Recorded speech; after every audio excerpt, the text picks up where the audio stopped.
John and Ryan were outdoorsmen and avid hunters with both their firearms and cameras, who spent most weekends in the woods. This weekend's trip was a non-hunting one. They saw pictures of the Ishi Wilderness area in Lassen National Forest, and they wanted to see if they could photograph some wildlife in the area. Most of the wilderness is in a game preserve, making hunting illegal. Their best wildlife photography usually came from these areas.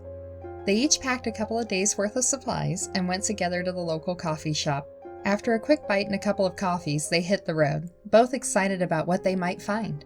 What interested them most about the Ishi Wilderness was the dramatic landscape with towering rock outcroppings, pillar lava formations, caves, and rugged canyons between. It was prime mountain lion habitat, with ample areas to stalk their prey from above, and they hoped to get a photo of one.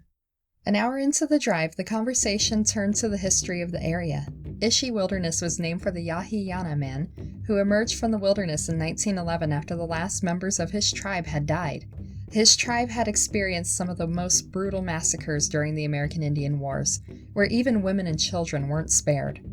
His name isn't Ishi, but his tribe's custom was that you weren't supposed to say your own name. You had to be introduced. Ishi was the Yana word for man, and that was how he was referred to for the remainder of his life.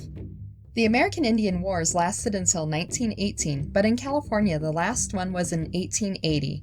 Fortunately for Ishi, when he appeared from the wilderness emaciated and alone, he was viewed more as a curiosity. Though he wasn't treated as well as he should have been, his kind, gentlemanly behavior and what he taught anthropologists about his culture helped change people's perceptions of Native Americans. John and Ryan knew going into Ishi Wilderness required being respectful and careful of any historical and cultural sites they may find there. Soon John and Ryan arrived at their turnoff at Cohasset Road and drove in, the road changing from paved to maintained dirt and eventually breaking down into an eroded, gullied brain shaker of a road.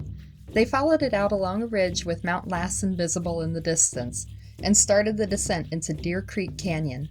They turned left and followed the road for another 8 miles until they reached the empty parking lot at the Deer Creek trailhead. They both hopped out of the Jeep, thankful to be able to stretch and let the vibration in all their joints subside after the bumpy ride.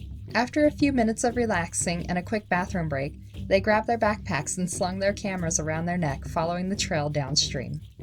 The canyon was stunning, with lava pillars rising high above their heads and the sound of wild solitude surrounding them. They meandered along, taking pictures of the different raptors soaring above the canyon and of the lone tiny quail that scuttled across the trail in front of them. After walking for some time, they took a side trail to get closer to the creek. Deer Creek is one of the few undammed waterways remaining in California, with Chinook salmon and steelhead migrating into the area during spring, fall, and winter. Since it was late fall and not the big spring Chinook run, they weren't sure if they could catch a good photo of the fish leaping over natural barriers, but it was worth a try. They reached the banks of the creek and picked a spot 10 feet downstream from a small rock ledge to relax and wait for some fish to try and jump the tiny hurdle.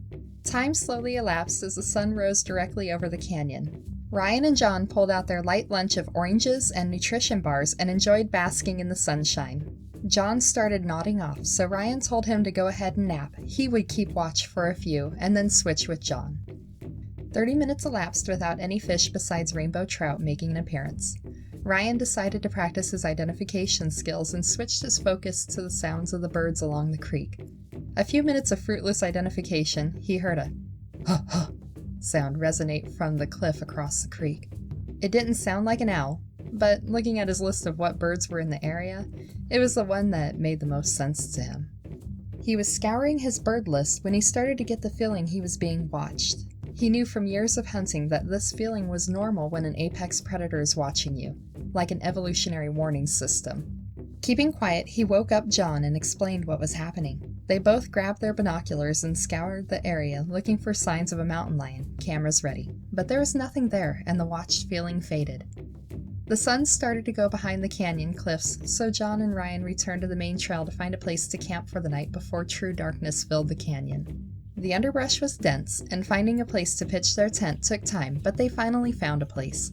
They cooked ramen in their backpacking stove, then put everything away in a safe place for the night before crawling into their sleeping bags. John fell right asleep again, but Ryan was having difficulty sleeping. Instead of counting sheep, he counted what stars he could see through the netting on top of their tent. When Ryan woke up, the sky was dark and he could only see a short distance. He heard the padding sound of footsteps next to the tent. Bear ran through his mind as he tried to rouse John, making noise while he hand-searched for the bear spray can and his pocket knife. The footsteps stopped towards the door end of the tent. Ryan turned on his flashlight and waved the beam in that direction, but stopped when he heard the same "huh" from earlier, deep and loud. He moved his beam up to the mesh portion of the tent, where it illuminated something large with dark brown body hair. His beam kept moving up until it reached a very human-like face with smooth black skin glaring down at him. He froze, trembling in fear with his light shining right into the creature's face. It started turning its head from side to side until it let out a loud growl and struck the tent with its massive hand. Ryan finally found his voice and let out a shriek of sheer terror, finally snapping John out of his deep sleep. The creature turned and ran before John could focus his blurry eyes, leaving Ryan to explain what he'd seen to John. John talked to Ryan and promised him that he would keep watch while he slept, but he was sure that it was just a bad dream that seemed a bit too real. Ryan tried to sleep, but he kept snapping back awake, breathless and sweating. John was afraid that Ryan may be getting sick, convincing him further that Ryan had experienced a fever dream. As soon as the first rays of light started to break across the sky, he suggested they leave immediately rather than continue their trip. As John packed up the tent, Ryan kept looking over his shoulder and looking at the ground for some proof of what had happened. They started hiking back out of the wilderness, talking about whatever came to mind except the night's events. Ryan knew that John thought it was a fever dream, but he felt fine. He knew what he had seen. This area had enough resources to support Native Americans for thousands of years, and it was still ripe with resources now. If an unknown human-like creature were to exist, this area could support it. Was it something that had lived alongside early indigenous people? Was it territorial? Was it a guardian of sorts? Questions kept filling his mind, but since John didn't believe him, he was going to wait to talk to people who did. They reached the trailhead in what felt like an eternity for Ryan, but he stopped when he saw the Jeep. John paused for a moment, then kept walking slowly towards the Jeep, the back end of it which had been moved several feet sideways. John first looked at the ground, the scrape marks from the tire clear in the dirt. Then his eyes settled on the large handprints on the dusty exterior. He lifted his hand to compare, and it was easily twice the size of his. It was in that moment John realized how little he really knew about the forest and what hides beneath its canopy. Thank you for watching the Squatch Zone. Make sure to subscribe so you don't miss a story.